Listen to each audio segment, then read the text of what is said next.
नमस्कार मित्रों, मैं आपका मित्र पंडित ज्ञानेश तिवारी आत्मनिवेदन चैनल में आपका हार्दिक स्वागत और अभिनंदन करता हूं।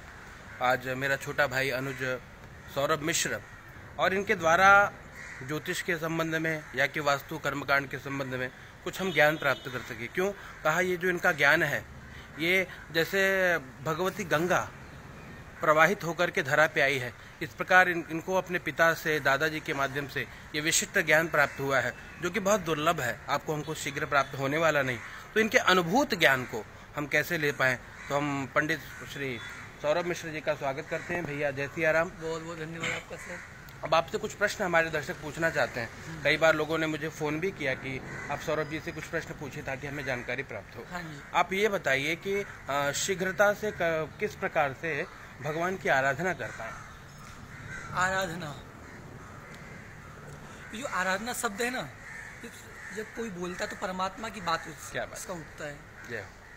हमारे ज्योतिष शास्त्र में भी आराधना को बहुत विशेष महत्व दिया गया है, जो परमात्मा की ओर लेके जाती है। ज्योतिष भी परमात्मा की ओर लेके जाती है, परमात्मा से मिलाती है। जी जी। तो ज्योतिष शास्त्र आराधना मतलब कह लिया जाए एक तरह से लगन, जी। अपनी निष्ठा, किसके लिए? ग्रहों के लिए, अपने लिए, अपने परिवार के लिए। कुंडली 12 घर होते हैं, 12 खाने होते हैं, 12 भाव होते हैं। हर भाव की अपनी अपनी प्रतिष्ठा है, अपनी अपनी शोहरत है, अपनी अपनी इज्जत है।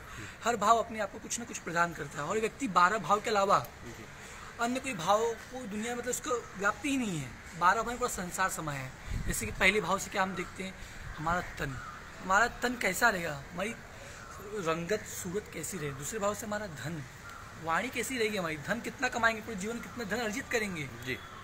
और तीसरा भाव हमारा पराक्रम, हम देरी का काम करेंगे नहीं जीवन में कभी। और चतुर्थ जो भाव होता है ना, अपनी माता का होता है जी। हर व्यक्ति अपनी माँ के सुख सोचता है कि अपनी माँ का सुख मैं प्राप्त करूँ। तो जीवन में ये कुंडली बताती है हमें कि हमारे जीवन में मातृ सुख है कि नहीं जीवन में। और जो पंचम घर होता है ना, पंचम भाव जो होता है सबसे मेन भाव होता है, कहिए बहुत पृष्ठ भाव होता है। क्योंकि पंचम बुद्धि का भाव होता है। व्यक्ति अगर आगे विकास है तो उसकी बुद्धि बहुत जरूरी होती है। बिना बुद्धि के व्यक्ति विकास है। और भाग्य भी बहुत ज़्यादा इंपॉर्टेंट होता है। लेकिन हम बात करेंगे भाग्य के बाद में छठे भाव की बात करते हैं। छठा शत्रु का होता है, रोग का होता है, अपने मामा का होता है। इससे हम विचार करते हैं छठे भाव से। जो सप्तम भाव होता है हमारी पत्नी का होता है, पार्टनरशिप में कोई बिजनेस करता है उसके लिए होता है। और अष्टम भाव किसका होता है, हमारी मृत्यु का होता है, कितना हम जिएंगे, किस प्रकार में मृत्यु। और कभी कभी अनावश्यक धन मिल जाना। पहले जो हमारे उत्तर भारत में जो शब्द यूज़ करते हैं नवासा बोलते हैं। जी जी। मतलब अनचाही। आप हाँ। दर्शकों को बताएं नवासा का अर्थ बताइए।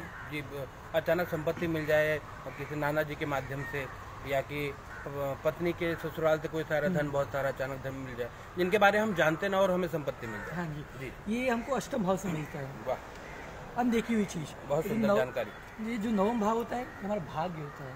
आ गया इंसान, कभी कभी क्या होता है मेहनत से भाग्य में अगर लिखा है ना, आराम से मिल जाता है। ये भाग्य बहुत जरूरी होता है। तो आज अंबानी का भाग्य ही है, उसको इतना ऊपर लेके गया।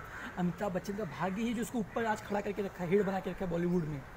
ऐसे अन्य बहुत से एग्जाम्पल हम कुंडली को देखने समझेंगे। आगे विषय में बात जब हमारा नेक्स्ट वीडियो आएगा इसी पर चर्चा करेंगे कि जो महान पुरुष हैं उनके भाग्य में कितना उनके प्रबल था, जो आज उनको इतना ऊंचे शिखर पे खड़ा किया। जो दसम स्थान होता है हमारा कर्म होता है। व्यक्ति जीवन में क्या कर्म करेगा, मतलब कोई नीच कर्म करके धन कमाता है, कोई सत्कर्म करके कमाता है, कोई दोनों काम करता है। कुछ लोग छुप के काम करते हैं, जैसे हमारी रॉ एजेंसी होती है इंडिया में होती है। जो उनका दिखता नहीं उनका काम, लेकिन वो करते काम। छुपे रुस्तम होते हैं लेकिन वो काम करते, मतलब वो जो स्थान होता है वो हमको बताता है ये इंसान ऐसा कर्म करेगा।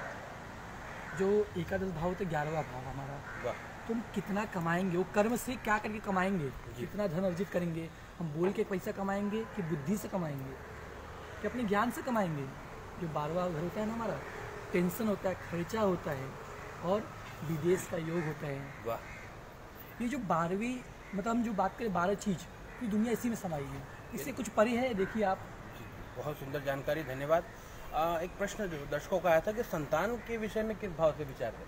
देखिए संतान के विषय में पंचम भाव को देखते हैं। ज़्यादातर लोग ज्योतिष, जो हमारे ज्योतिष का मानने वाले हैं, लाल किताब जैसे बड़ी बड़ी जो भी मतलब हस्तियाँ हैं जिन्होंने लिखा है पुस्तकों, भृगु संहिता, अन्य जितने भी संहिता से लेकर ज्योतिष संबंधी जितने भी पुस्तक हैं, उन्हें पाया कि पंचम भाव से विचार किया जाता है कि संतान।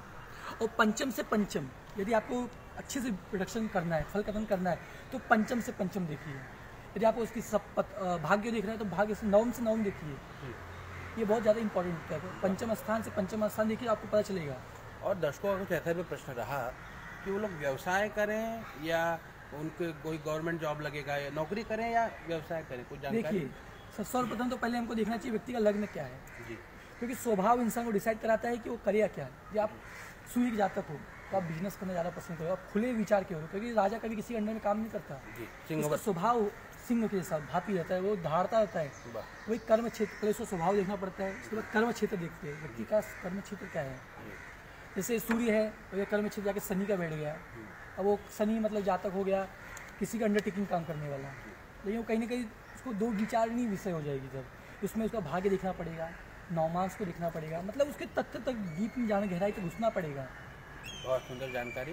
तो आखिर अगर मान लीजिए कोई ग्रह प्रतिकूल हो यदि कुंडली में, हाँ जी, तो उनको अनुकूल बनाने के साधन क्या है, सरल साधन? देखिए, सर्वप्रथम तो जैसे जिस प्रकार हमको कहीं चोट लग जाती है जी, तो चोट लग जाती है तो हम क्या करते हैं, डॉक्टर के पास जाते हैं। उसी प्रकार यदि कुंडली में समय ठीक न चल रहा हो, ग्रह हमारे अनुकूल ना हो, तो हमें कोई अच्छे डॉक्टर के पास जाना चाहिए। जिस प्रकार यदि सर्जरी का डॉक्टर है, आपको सर्जरी कराएंगे तो डॉक्टर सर्जन के पास जाओगे, ना कि आप जो दूसरा डॉक्टर कान के छेदने वाले के पास जाओगे जी, अन्य डॉक्टर के पास जाओगे, आप जाओगे अच्छे डॉक्टर के पास। वैसे ही जो कुंडली का क्षेत्र है ये भी डॉक्टर का क्षेत्र है।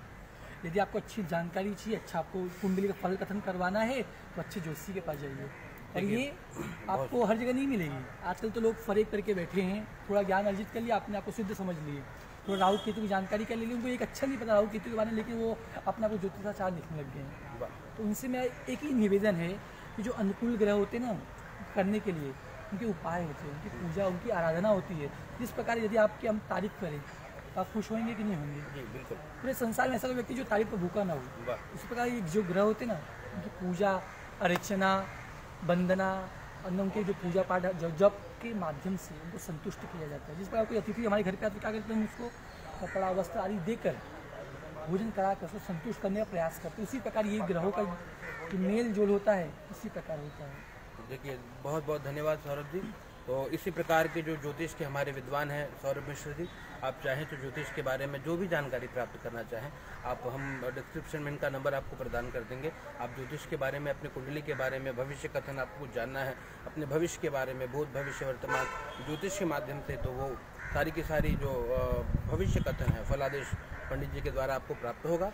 और यदि कोई समस्या भी है कुंडली में, मान लीजिए कालसर्प दोष है, चंद्र राहु ग्रहण दोष है, सूर्य राहु ग्रहण दोष है, मंगल राहु अंगारक दोष है, इस प्रकार के सभी दोषों की शांति पंडित जी और उनके पूज्य पिताश्री श्री पंडित श्री विजय मिश्र जी के द्वारा भावपूर्ण, कहा देवता जो है भाव के अधीन है, तो भावपूर्ण हृदय से शुद्ध अंतःकरण से यजमान के कल्याणार्थ किया जाता है। आप उससे संपर्क करके इनके द्वारा दिव्य अनुष्ठान करा करके अपने जीवन को कृतार्थ भी करा सकते हैं। और एक विशेष बात बताऊं कि पूज्य पंडित श्री विजय शंकर मिश्र जी के मुखारबिंद से श्री राम कथा, श्रीमद् भागवत कथा इत्यादि का यदि आप आयोजन करें तो आपके जीवन में उस परम सत्ता, उस परम पिता, उस परमात्मा की कृपा की शीघ्रता से प्राप्ति होगी और सभी दोषों का निवारण होगा। सभी को जय श्री कृष्ण, जय सिया राम, माता रानी सभी का कल्याण करें।